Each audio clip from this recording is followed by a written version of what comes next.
नमस्कार प्यारे विद्यार्थियों, आप सभी 12th क्लास के छात्र छात्रा ध्यान दें कि हमारा एक लेसन है भय।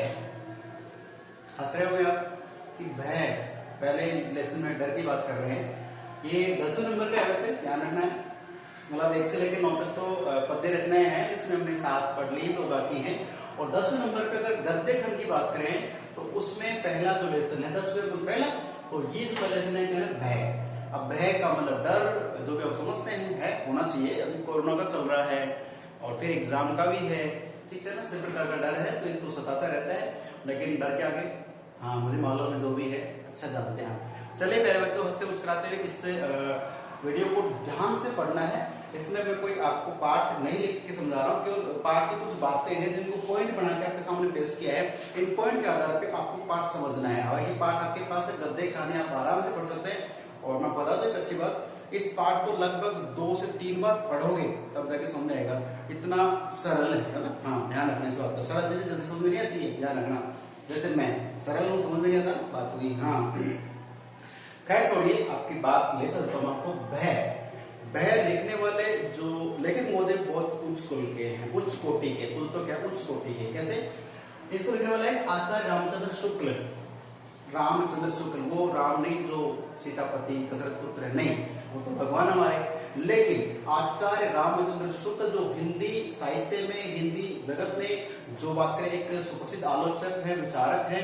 उन हिंदी के एक सुप्रसिद्ध आलोचक विचारक है आचार्य रामचंद्र शुक्ल।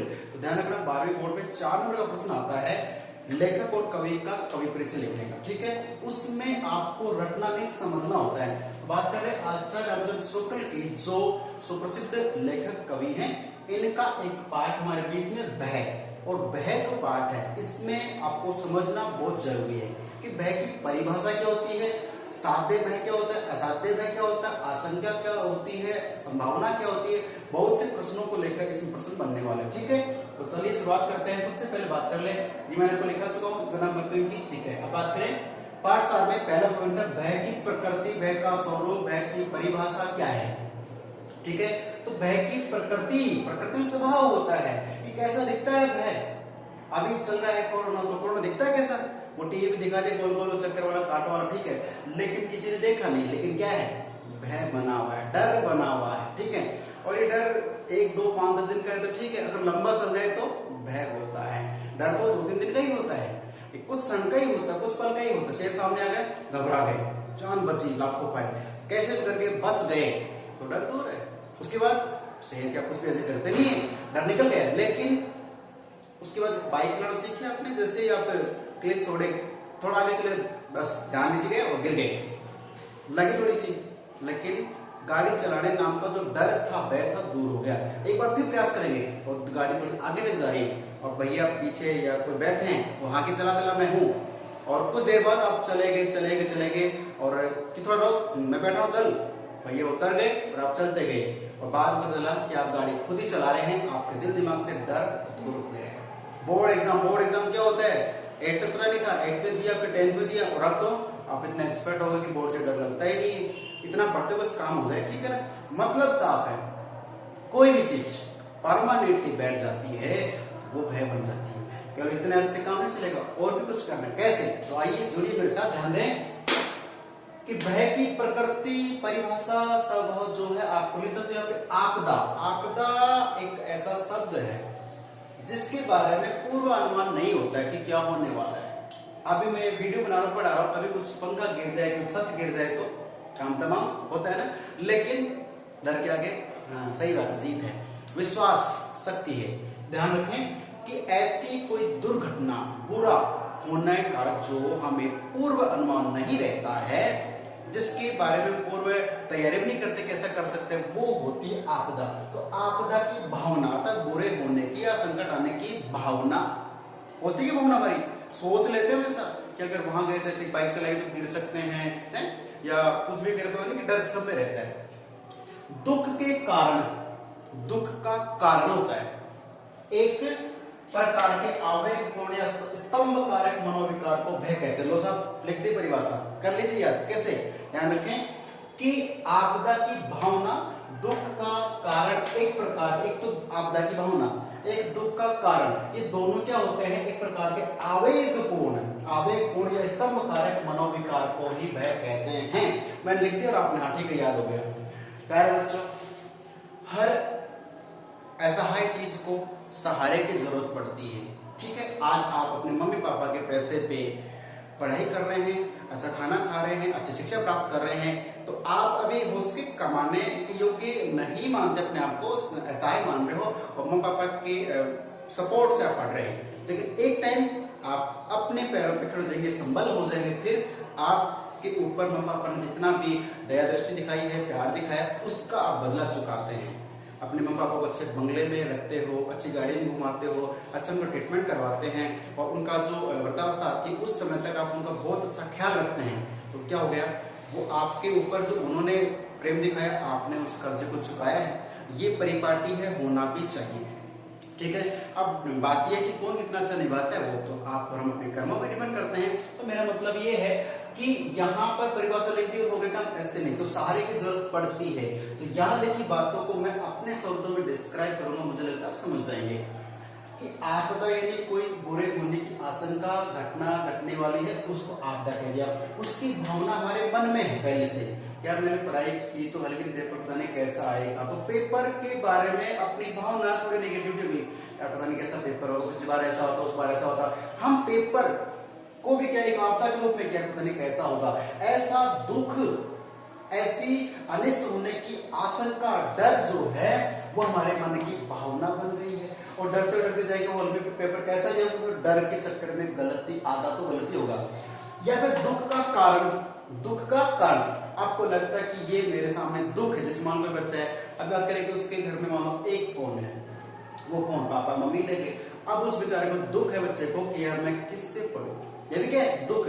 अब दुख तो ये तो कुछ नहीं, उसके बाद यार ऐसे वीडियो चलता रहा, कोरोना के चक्कर में स्कूल नहीं खुला, तो फिर जब एग्जाम होगा तो मैं क्या पढ़ पाऊंगा, मैं क्या एग्जाम दूंगा, तो ये उसके दुख तो है क्या मेरे रिजल्ट्स का क्या हो गया, दुख है, बात का दुख है।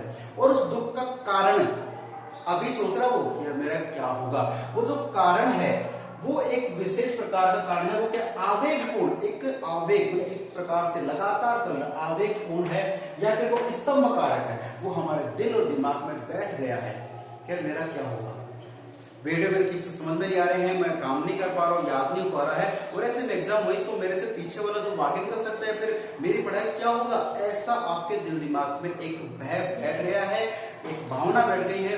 उसी आवेगपूर्ण स्तंभ कारक मनोविकार को, मन का मतलब मन और विकार का मतलब होता है उसमें उत्पन्न होने वाली अच्छी बुरी बात है, तो हमारे मन में एक भावना ने घर कर दिया है, एक भावना बैठ गई है, यार कोरोना चल रहा है, स्कूल खुलेंगे नहीं तो ज्ञान अधूरा रहेगा, प्रैक्टिकली कुछ पढ़ नहीं पाएंगे, ऑनलाइन इतना मेरे सामने आ नहीं रहा, ऐसा लग रहा है किसी कुछ बच्चे से भी है, ऑनलाइन से बहुत बेस्ट पढ़ लेते हैं, कुछ यहाँ पढ़िए, अलग की बातें तो वही है, टीचर तो वही पढ़ा रहा है, वही समझा रहा है, आप उसको ऐसा पढ़े कि यार हाँ सर समझा रहे, मैं उनके सामने बैठा हूँ और मुझे थोड़ा सा स्ट्रगल क्या है कि उस पार्ट को खुद को दोबारा पढ़ना पड़ता है, कोई डाउट्स होते हैं क्लियर करना होता है, चीजें वही है, हम चाहें तो सरल बना सकते हैं, लेकिन किसी के दिमाग में भय बैठ गया है कि स्कूल नहीं खुल रहे, मेरा क्या होगा, वो एक भय है, और उस भय का जो कारण है उस कारण को आवेग की तरह, एक गति की तरह आपके दिमाग में बैठ गया और वो आपके दिल में स्तंभ हो गया, स्थायी हो गया।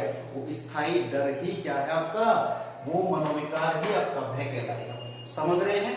कुछ अभी भी नहीं समझे हैं तो सीधी बात कर लो, जैसे मान लीजिए आप किसी रास्ते से गुजरते हैं, उस रास्ते में आप गुजरते रहे कोई दिक्कत नहीं, फिर किसी ने बताया कि अरे इस चौराहे पे 101% एक्सीडेंट होता है, ठीक है, ये बात किसी ने कह दी।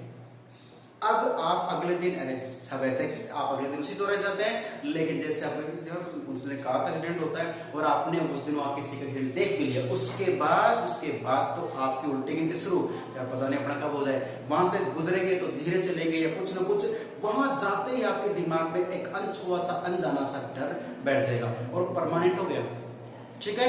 और क्योंकि आपने प्रैक्टिकल देख लिया, ज्यादा हो गया, तो एक ऐसी आपदा जिसके बारे में पूर्वानुमान तो नहीं है लेकिन संकेत हमें ऐसा होता है, तो उसको आप परमानेंटली अपने दिल दिमाग में डर के रूप में कायम रख देते हैं, वो ही आपको कहलाता है भय स्तंभ बन जाता है, लाइफ मैंने कई दिनों तक बना रहता है डर, इसी को कहते हैं भय। तो ये तो इसकी परिभाषा।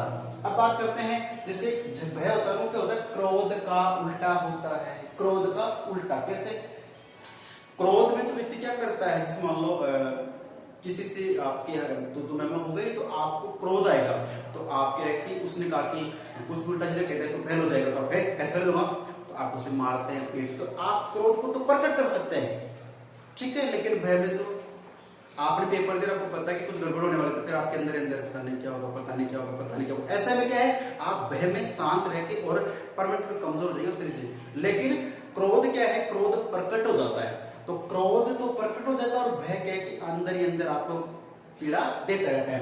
तो क्रोध विपरीत है किसका, भय का। अब देखिए इसमें दुख से दूर रहने व उससे होने वाली हानि से बचने की भावना किसमें, भय में। सीधी सीधी बात है, मैथ की बात कर ले। मैथ जो सब्जेक्ट है ना, 100 में से 5 बच्चे ऐसे होते हैं जिनको मैथ पसंद होता है, मैथ सॉल्व करेंगे, ठीक है। बाकी सब क्या मैथ से बचना चाहिए, बस 10 तक हो गया उसके बाद पढ़े नहीं। मैथ है, किसी को इंग्लिश हार्ड लगती है, किसी को शोर लगता है, तो हम कई ऐसे कार्य छोड़ देते हैं जो हमारे लिए डिफिकल्ट होते हैं। तो बात वही यहाँ पे क्या होता है कि इसमें दुख से दूर रहने की सोचते हैं, ठीक है। जैसे मान लीजिए किसी को सांप का डर लगता है, किसी को कुत्ते का डर लगता है, तो वो कुत्ता चाहिए, इधर से कुत्ता है, मान लो कि मैं अपनी बता दूं, मुझे कुत्ते का डर लगता है, राइट बात है, तो जिस गली में कुत्ता बैठा होता है या कहीं मिल जाता है, तो मैं वो गली चेंज कर लेता हूँ। तो मैंने क्या किया, उस दुख से मैंने दूर रहने का प्रयास किया, ठीक है। ध्यान रखना, दुख से दूर रहने के लिए, या फिर उस दुख से जो हमें हानि होने वाली है उससे बचे रहना चाहते हैं, यही भय है। यही क्या है, भय। जैसे हम कई बार क्या होता है कि होमवर्क कर लिया, ओके सर कर लिया, देखो चेक कराओ। कई बच्चे ऐसे ना झूठे नाटक करते रहते, बैठे ऐसे कुछ कर रहे हैं कि भी चलो इसको करने दें, तो वो क्या है कि सर की पिटाई से, डांट से बचने का प्रयास कर रहे हैं, और कुछ आगे से चेक कर दीजिए।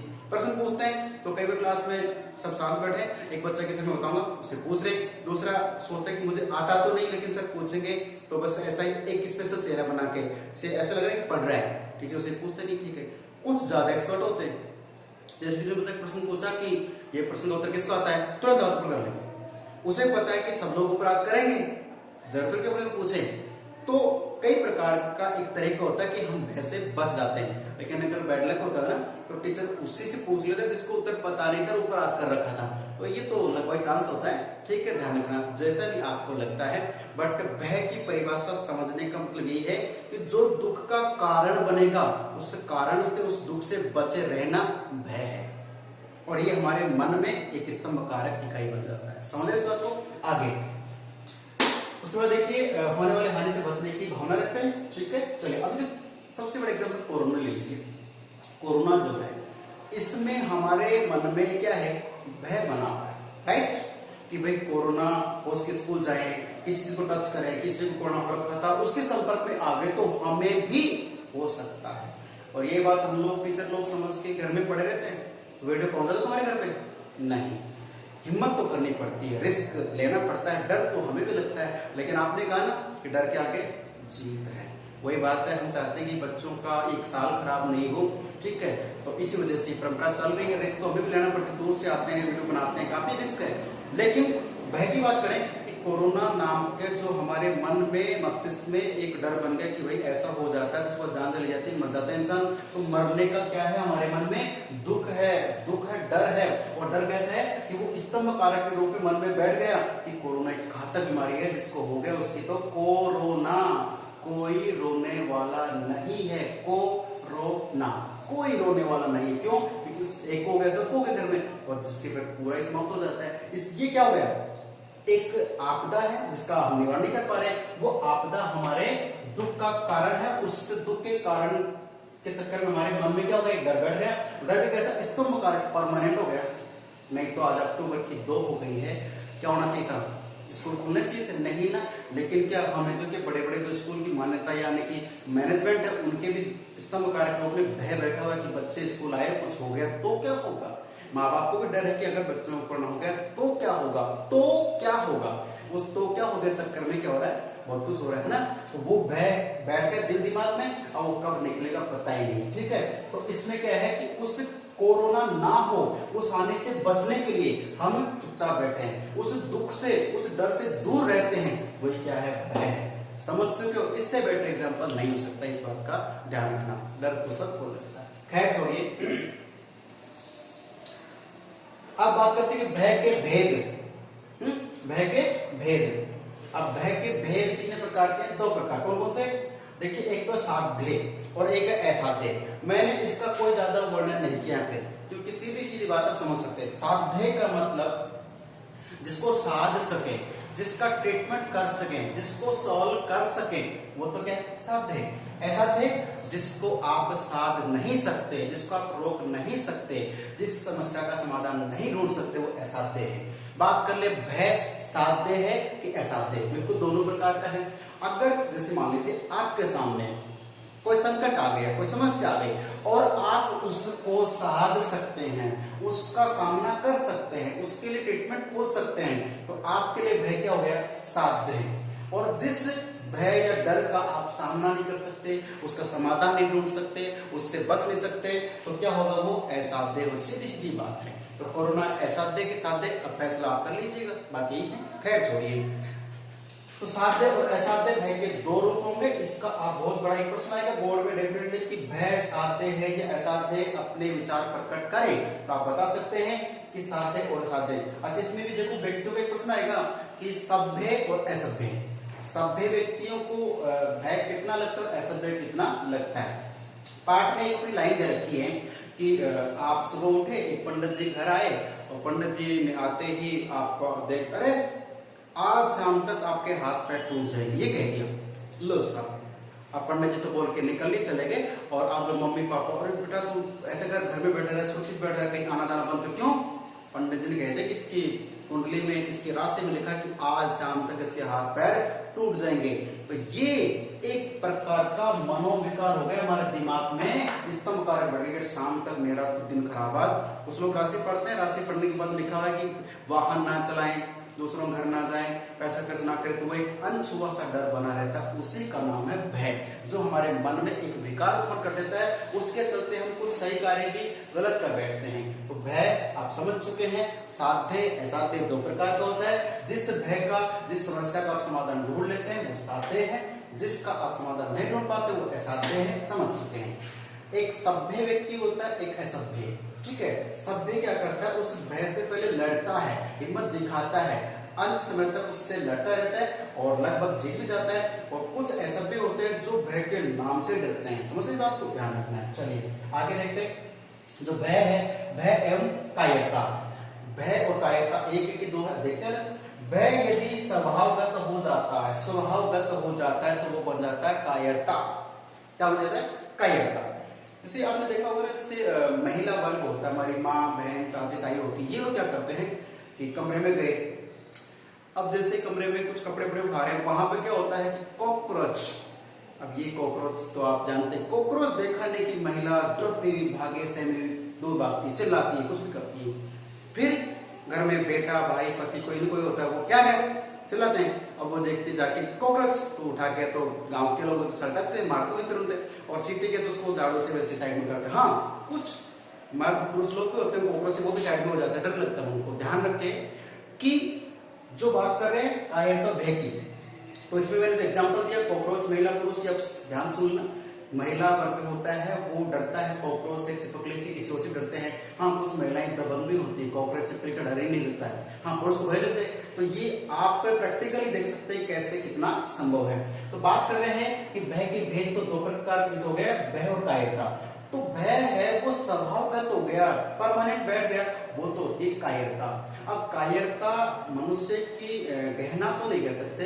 देखिए, महिलाओं में अगर भय स्वभावगत हो गया, कायरता तो उसे कहते हैं। जो कायरता है वो महिलाओं में तो पहले उचित मानते थे कि भाई महिला, तो चलो महिला को पहले के लोग ना क्या मानते थे? अबला, बला।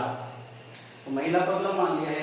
अब क्या महिला सबला है, संपन्न हो गई, साधन संपन्न हो गई। हाँ, वो बात अलग है कि पहले का इसका मीन अलग था, अब का अलग है। पहले अब सब अबला थी, बला, उसमें बल नहीं था, अब तो उसमें बहुत ज्यादा बल है। ठीक है, ध्यान रखें। तो कहने का ये महिला में अगर कायरता है, भय है, डर है, तो उसको तो लोग नॉर्मल मानते, कोई बात नहीं, महिला तो ऐसी डरती है। लेकिन पुरुष में अगर कायरता है, अगर भय है, तो वो उसके लिए, उसकी शान में, उसकी मर्दानगी में एक धब्बा बन जाती है, डर बन जाती है। क्या लिखा मैंने कि भय और कायरता, भय यदि स्वभावगत हो जाता है तो वह कायरता या भीरुता कहलाता है। और भीरुता स्त्रियों में तो उचित मानी जाती है। हाँ, महिला का डर गई तो कोई बात नहीं, महिला है कोई बात नहीं, स्कूटी लेके जा रही है और गिर गई तो उसको उठाने 10 आ जाएंगे, महिला है कैसे उठेगी। लेकिन अगर पुरुष है तो उसको खुद को उठाना पड़ता है, स्कूटी कुछ भी हो।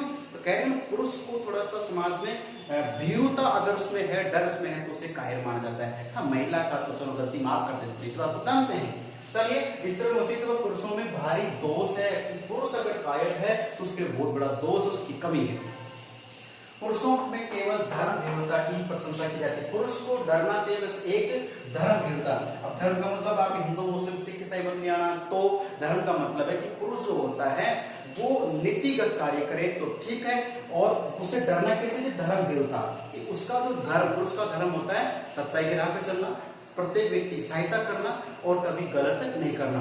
ये धर्म होता है। इस विरुद्ध में कि अन्याय से डरे, वो किसी को परेशान नहीं करे, किसी को पीड़ित नहीं करे, तो ये धर्म विरोध है, उससे डरना चाहिए पुरुष को। बाकी जो कार्य उसमें करने चाहिए। समझ रहे इसको? तो प्यारे बच्चों में आपको ज्यादा, क्योंकि कुछ बच्चे समझ रहे बहुत ज्यादा वीडियो लंबा हो गया है तो पढ़ते पढ़ते देखते बच्चे परेशान हो जाते हैं, तो मैं आपको ज्यादा प्रेशर नहीं करूंगा। मेरा मतलब कि ये पाठ बहुत थोड़ा घुमा हुआ है, इसकी परिभाषा, इसके प्रकार आपको परेशान करेंगे। तो मैं चाहता हूँ कि परेशानी दूर हो जाए, आपके दिल दिमाग में भय ना रहे, एक जिज्ञासा रहे कि आप पढ़ पाए। ठीक है, इस पाठ को बोर्ड की दृष्टि से मोस्ट मानना है। पिछली बार इसकी व्याख्या आ चुकी है, प्रश्न आ चुका गद्यांश में, अब इस बार प्रश्न आएंगे। प्रश्न कैसा जा सकता है, इसलिए मैंने जो समझाया उसको पढ़ाया, उसको ध्यान से पढ़ना, पाठ को पढ़ना। मैं आगे और पढ़ाऊंगा। मिलते हैं नेक्स्ट वीडियो में, तब तक के लिए सुरक्षित रहें और खाते रहे और पढ़ते रहे। ठीक है, नमस्कार, धन्यवाद।